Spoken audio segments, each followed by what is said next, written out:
I'm really hoping to use the technology that we're developing to make this sort of Earth observation technology and similar technologies so accessible and so affordable that even the very poorest subsistence farmers can, if not directly use it, at least benefit from it. So that's really what I'm looking to do. G'day, I'm Josh Keegan and welcome to the Space Down Under. Remember this launch by Virgin Orbit? Release confirmed. Release has been confirmed. PSTs ignited. Newton 3 startup confirmed. Team source switch to S-band.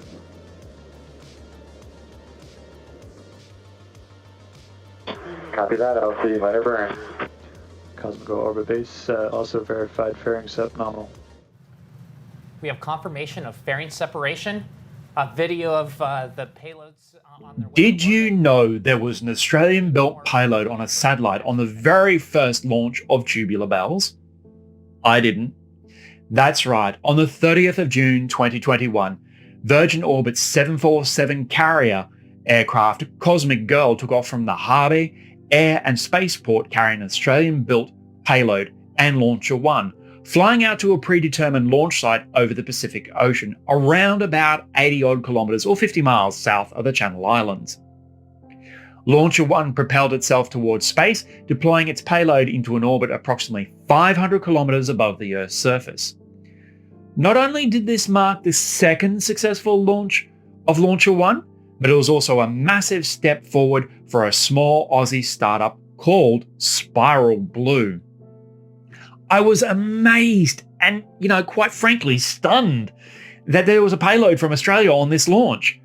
And I just had to find out more. And so I interviewed the person behind it all, Taofiq Huq. In this episode, I caught up with Taofiq, asking all about how he managed to go from a startup to launching a SpaceX computer payload into low Earth orbit in only 3 years. 3 years. Let's think about that for a sec. I also completed a bit of a deep dive into how one of Spiral Blue's payloads was delayed by US regulators over a merger. As always, I love to include everything in my interviews, so I've placed some timestamps in the description below if you want to skip ahead and get to the juicy bits. Remember, now's the time to hit that subscribe button. You gotta smack that subscribe button like your rocket has wandered off normal and needs to be brought down before it hurts anyone. It's that time. You've got to grab yourself a cup of coffee or at least your favorite beverage and let's get started.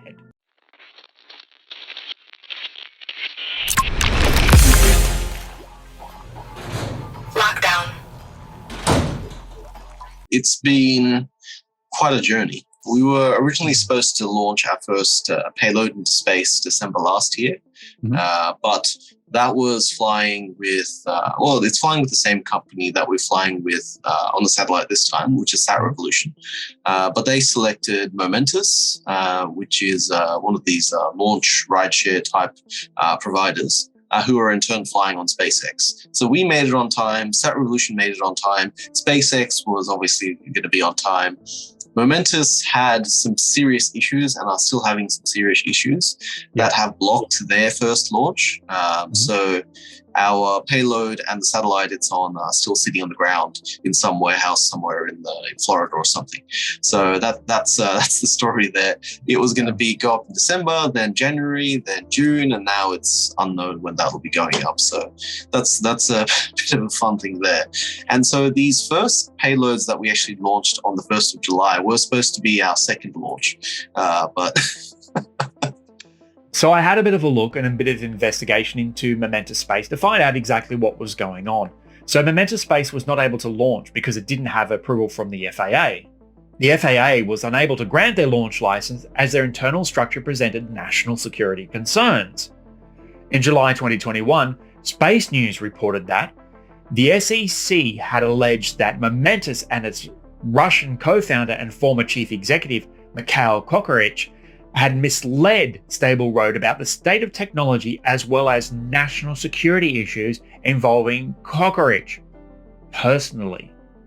Stable Road Capital is a US-based investment company who signed an agreement to merge with Momentous in October 2020 in order to take the company public. Their usual stuff. Since all mergers and acquisitions in the US are reported to the SEC, issues with Mikhail Kokorich and the types of funding Momentus Space was receiving became public in January 2021. On the 11th of August 2021, Stable Road and Momentus Space agreed to settle the charges and penalties. Kokorich has reportedly left the country, the US, and has not settled any charges with the SEC. Since starting editing this video together, the story has had some final outcomes, which are interesting. The merger with Stable Road has now been completed, which is fantastic news and it's great. Stable Road has also settled the charges for the SEC for misleading its investors and paying around about $8 million in penalties. Momentus' evaluation has been cut from $1.1 billion to $567 million. And the first launch from the company is now expected to be in mid-2022. I'm not sure what this means for Spiral Blue, but hopefully they're now back on track to launch sometime next year. That Revolution, on very short notice, were able to acquire some launch slots with Virgin Orbit. And so they took them up and they invited us on, and on a very short time frame. I think we signed the agreement in March, and then the launch went up in July. So it's fortunately we had all the engineering done from the previous launch, so it was doable. Though there was some work that needed to be done, so that was a bit of a mad rush, as you can expect. Yep. But fortunately, they're now in orbit. The satellite's been located. They're communicating. So we're now waiting for the satellites to be commissioned. Once that's done, we should hopefully know whether our Space Edge computer payloads are working or not. So what's the Space Edge computer payload all about? Can you explain that to me? I mean, I've seen some information online about it being edge to edge, but what exactly does that mean? So I guess more broadly, an edge computer is, we think of the history of networks is an interesting one, because it used to be that the very beginning of computing, all computing was centralized in a huge mainframe, right? And then personal computers started to develop, and then all the computers went to the edge of the network, where it's, desktop PCs and that sort of thing were the main area that we had computing in.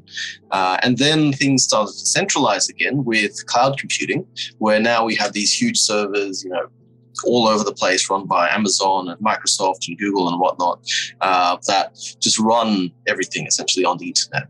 You have days where half the internet goes down because Amazon Web Services had a minor glitch. And so recently we've been seeing more of a push back towards the edge of the network with edge computing, especially with the Internet of Things revolution, where previously, at least to date, the Internet of Things devices, the sensor devices that have been capturing information from, the environment and, water levels and weather and all these sort of things, have been sending all their information back to the network or back to the cloud, and then they've been collated and turned into useful information.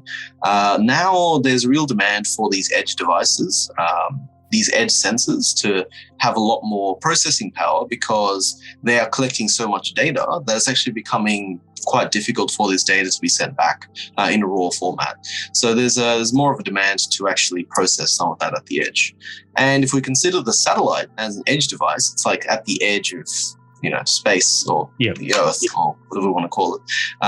It's the same story for satellites, where traditionally they've been collecting this data, these satellite images, which are just images of the Earth from space, and they've been sending all of it down that they can capture. But because they've been quite limited in how much they could capture, these images have always been quite expensive and quite inaccessible to the normal people.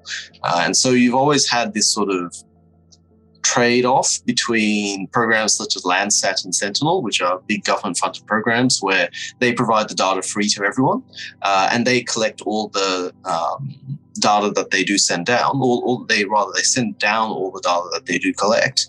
But because the bandwidth is limited, the quality of that data is actually quite low. And so it doesn't meet a lot of requirements for what needs to be done in Earth observation. And then on the other side, you have companies like Maxar, Planet, and whatnot that collect much higher quality data. But because that bandwidth is a problem, they can't send down all of that data. And so it's just, not affordable, inaccessible for everyday people and smaller organizations and, poorer countries and these sort of groups. And so the idea of the space edge computer is essentially, if we put these edge computers on the satellite, the hope is that we can do some of the processing that needs to be done on these images anyway on the satellite, and then send down the information directly, which should, hopefully make it more affordable and accessible. Wow, that's amazing. That's incredible. Look, it's been I've noticed you guys were founded in 2018, which was roughly around the same time that the Australian Space Agency was founded as well, which I think is a very seminal year for Australia, because that's the year that Elon also visited us and did his talk at the IAC.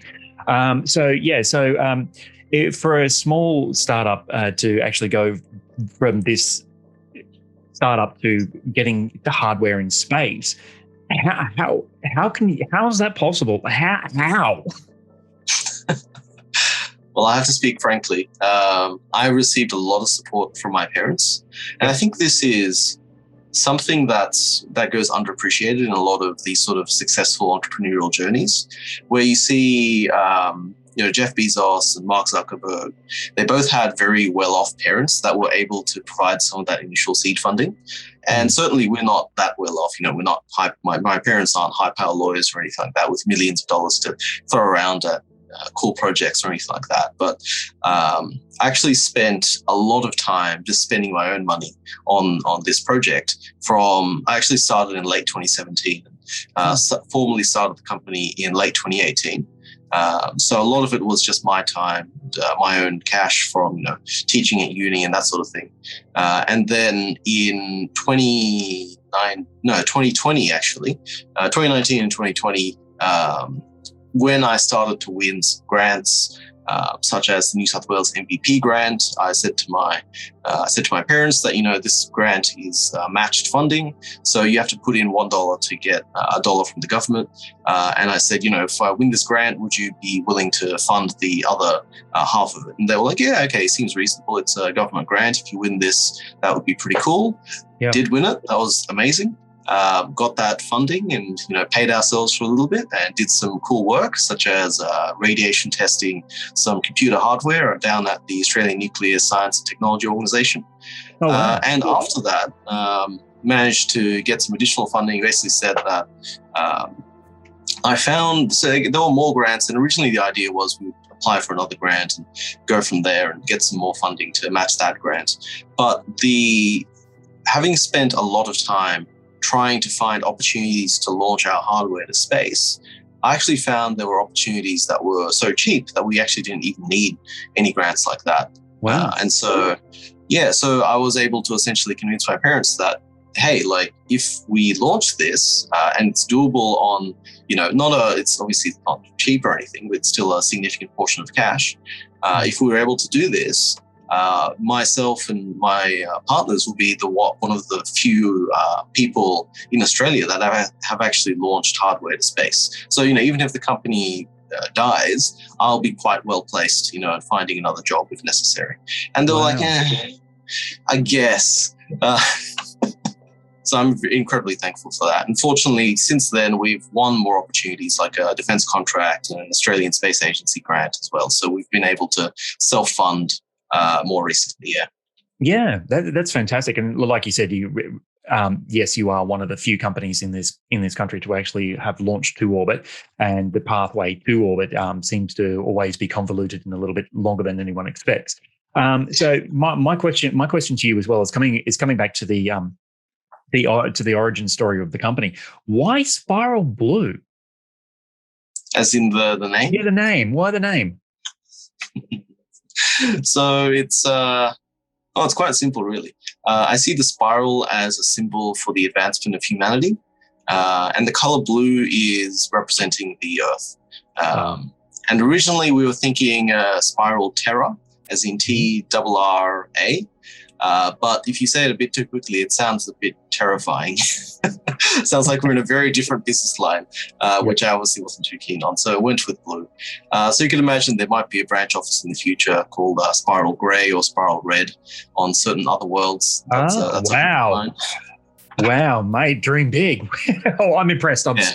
Look, I'm so super excited that this sort of thing is happening. So what's the future for Spiral Blue from this point onwards? I mean, you alluded to another payload that's being delayed because, in the space industry, nothing ever runs smoothly or straightforward or, anything like that. Same with the startup and all that sort of stuff. So you've managed to hit a unique unicorn where you're both a startup and you've hit the space industry, and yet you've still got stuff to orbit in such a short amount of time. I mean, look, the lead time, you say 2017, but that's still in a 4-year time frame. What's the future now for the company now that you've actually gotten some hardware up into orbit? What happens next? So it's this first launch is really a learning opportunity for us, and I think the next few launches will be as well. So the satellite that's sitting in a cupboard somewhere is eventually, we're hoping, going to launch. So that'll go up at some point, hopefully in the next 6 months or so, fingers crossed. And then we've got another launch booked, again with Sat Revolution in December. So the launch provider hasn't been selected for that as far as I'm aware, but again, it'll probably be SpaceX. May not be, we'll see, maybe Virgin again. And we've also got more launches booked throughout 2022 with Sat Revolution and a few other companies as well, such as Satellogic and Modularity Space, and a couple others we're looking at. And essentially, we're treating it as almost like a software project where, and again, it's a pretty bad software project if you think about it, because in a software project, you write a line of code, you develop the test, you immediately test it, then you see how it performs and you keep improving it. You add features and eventually end up with this huge bloated mess that works. That's the key, I've got an IT background, so yes, I know exactly what you're talking about. So the difficulty with space is always that the time from initially writing that first piece of code or developing that first piece of hardware to then actually getting that test is really long. And so that's something that we're having struggles with, even though we're probably among the fastest to go from, project conception to actually launch. So we're really trying to improve. So we're guessing that there's improvements to make and improving them all the time. And essentially, as they launch, we will get those learnings, assuming that they work out to some degree in orbit, and send the information back. We'll learn how well they worked and then use that as the iteration for the next one. And we're hoping that if everything works out, if it's reliable enough from the get-go to be good enough for customers, we're hoping to start operating our service in the next 6 to 12 months. And if it takes a bit longer, it might be 18 months from now, but it shouldn't hopefully be too much longer than that. We're looking at a closed beta later this year, and even if it doesn't work with space hardware, we can always test it out with ground-based hardware, since we need to test this stuff out anyway. We're not looking to sell the space edge computer hardware ourselves. There may be cases where we do sell it, but by and large, we're looking at operating it as a piece of infrastructure, similar to like a cloud computing company, but space edge computing instead in space. You or anyone else could come to our website, log in, put down very, very little money compared to what you would normally expect to do stuff in space. And essentially, send tasks to satellites, get images back, pick what sort of apps or software you want to process the images on the edge, get the information back, and then put that into your own workflows, for example. So like a city planner could, for example, get a map of where the trees are in their local council. A defense security analyst would be able to get a map back showing where all the ships are and which ones might be suspicious in the northern approaches. So that's the sort of thing that we're looking at. Wow.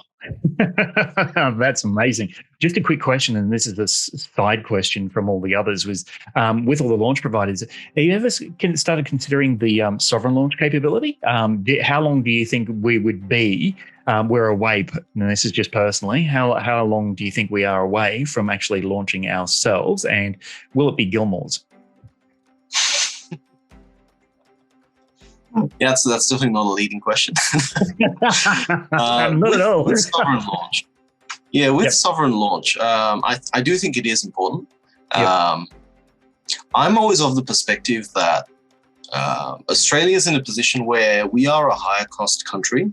So it does mean that's more difficult for us to get into more the sort of volume type manufacturing where you just want to stamp out, thousands or hundreds of thousands of units per year. A lot harder for us to get into that area. Where it makes sense for us to get into is the areas where there's really that need for developing knowledge, like new knowledge. Because we have some of the best research in the world.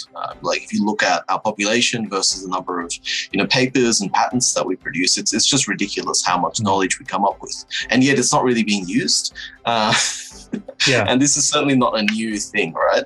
And hopefully we're starting to address it. But so I do think that from that perspective, launch is, on one hand, with SpaceX, I do worry that they are getting to the scale where it's going to be impossible to compete with them. But on the other hand, launch is something that is so difficult and so protected that it does make sense to have that as a sovereign capability. With Gilmour, I can definitely say that I really like what they're doing. Their hybrid tech is really cool. There's going to be difficulties with any rocket tech, and there are certainly difficulties with the hybrid tech. But yeah, they certainly have a very strong chance of. I don't see who else is going to be the first to launch from Australia into orbit, personally. And we're currently looking at launching with them. So the agreements are still, flying between the lawyers and that sort of stuff, and we're trying to figure out the requirements, but we are hoping to launch with them. So obviously the sooner they launch, the better for us. I think they were aiming for first half of next year, but these things are always delayed. So I'd be very happy with the 2022 launch. Yeah, and that's, so I was going to say that the surprising thing for me with the sovereign launch capability is we've gone rapidly from having none to having 3 potential launch sites that have come up in the last 6 months or so. There's 2 that Southern Launch has. The one is Whalers Way, and the other one is I can't really pronounce that particular community. And the other one is one that's being funded by the Queensland government at Abbot Point. And Gilmour said they'd be happy to launch from there. So there is certainly going to be enough launch capability and capacity in this country at some point. There's actually another. There's also Equatorial Launch Australia. Yes, I keep forgetting about those guys. No, I really like them because it's, I believe it's an Aboriginal corporation, if not fully, at least in part. And that's really cool to see because I think it's just the classic story. Like Aboriginal people have really been left behind in a lot of the development of Australia. So that would be really cool to see if they were able to play a significant part in sovereign launch. Yeah, look, I'm all for Equatorial launch as well. So don't get me wrong, even though I missed them out. So as far as I'm aware, there are 3 sites that are definitely going ahead. There's a little bit more cloak and dagger around Equatorial launch. So yeah, I just need to work out and burrow into exactly what's happening there. I decided to ask Taofiq the ultimate question, which is, why are you doing all of this? What's the motivation behind it? And he had a very, very interesting response. I started the company specifically to use space technologies to help the Earth, with an eye for settling out of space and other planets and whatnot, but one step at a time, right? Elon Musk has got the Mars thing figured out, I'm sure, and we'll work on the Earth. And so with that in mind, I was actually born originally in Bangladesh. And so my parents brought me to Australia. I was very fortunate to come here when I was just 5 years old, so completely educated here. Very lucky because, I look back at the home country and there's people my age who are just standing around all day with no work or any opportunities or anything like that. It's just really sad to see. And so whenever we visit, we go to the countryside and we see I talk about the kids in the city. The kids in the countryside are even worse off because, they're scratching at the fields, trying to get some rice to feed their families and that sort of thing. And it's just heartbreaking because we've advanced so much as a society, but we're really not able to help these people. And so I'm really hoping to use the technology that we're developing to make this sort of Earth observation technology and similar technologies so accessible and so affordable that even the very poorest subsistence farmers can, if not directly use it, at least benefit from it. So that's really what I'm looking to do. And so we're looking.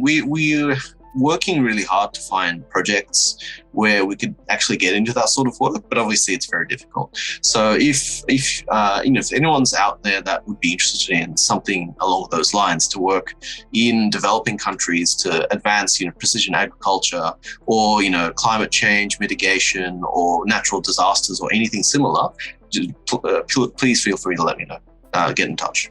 Yeah, brilliant. That sounds fantastic. All right, Taofiq, thanks very much for your time today, and thanks very much for joining me on this episode of the Space Down Under, and good luck with everything in Spiral Blue. Thanks, Josh. Would love to be on again soon. Okay, thanks, mate. If you want to know more about Taofiq and Spiral Blue, and you want to follow along with what they're up to, I've placed links to everything in the description below. It would be wise for you to follow along with what they're doing now, because Momentus Space is now back on track and they're about to do some really great things. If you like this video and you want to see more on the Southern Hemisphere's ever active and always evolving space industry, please remember to like this video and subscribe to my YouTube channel. I mean, I know everyone else does it, and I have to do it too. Liking and subscribing just simply lets YouTube know to share my channel with more people so they can learn more about the space down under. And hitting that notification button lets you know when I've uploaded a new video so you can check it out immediately. These videos are supported by the kind people located right around the world who support me on Patreon or who choose to buy my merchandise. I'd like to thank each one of my patrons. Thank you so much for their ongoing support, as it allows me to continue making these videos. Each patron gets exclusive insights and input into new merchandise or gets a first look at upcoming videos or live streams. You can check it out at patreon.com/Josh Keegan. If Patreon is not for you, then you can still lend your support by getting your very own merch at shop.joshkeegan.com or by checking out the sponsorship page at joshkeegan.com. If you'd like to keep up with what's happening in the Australian space industry, then please join our Facebook group. We post to it all the time, just to keep up to speed on with what's happening. Thanks very much for watching The Space Down Under, and remember, stay caffeinated.